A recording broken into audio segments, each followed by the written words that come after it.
C'est souvent une grande question qu'on a, comment accéder aux soins? Parce que quand on est en phase maniaque, eh ben, tout va bien, on va très vite, on a envie de faire plein de choses, on a plein de projets, on n'a pas du tout envie de rencontrer les médecins et c'est la famille qui s'inquiète.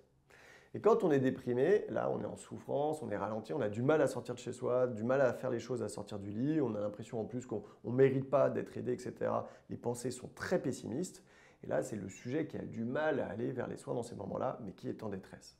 Alors, il y a différentes structures. Tout d'abord, s'il y a des critères d'urgence, quels qu'ils soient, hein, vraiment un état maniaque trop important avec des prises de risque ou une dépression avec des idées suicidaires trop importantes, il y a les services d'urgence. Tous les services d'urgence en France sont adaptés à recevoir des patients.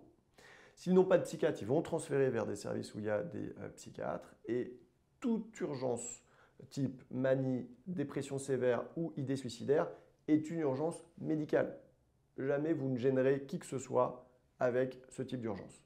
D'accord? Donc vous allez aux urgences et il faut une évaluation psychiatrique et vous déciderez de ce qu'on fait avec le médecin que vous rencontrez. Il y a aussi le 3114, qui est un numéro d'appel gratuit, 7 jours sur 7, 24 heures sur 24, qui permet, pour le sujet, mais aussi pour ses proches, de faire face à une crise suicidaire. La psychiatrie en France est sectorisée. Donc, en fonction du lieu où vous habitez, il y a des prises en charge publiques. Il y a les centres médico-psychologiques, qui sont des espaces publics ambulatoires en ville pour proposer des consultations. Et il y a des lieux d'hospitalisation aussi proches du lieu où vous habitez.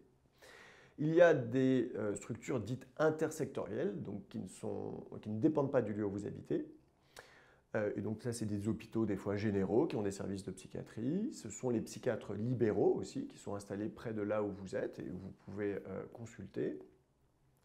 Et puis, enfin, il y a les centres de référence par pathologie. Et donc, dans le trouble bipolaire, il y a aussi des centres de référence un peu partout en France, un peu partout dans chaque ville, qui vont permettre de faire un bilan, de faire un état des lieux de votre pathologie, des traitements et de pouvoir aussi réaliser des propositions en lien avec vous.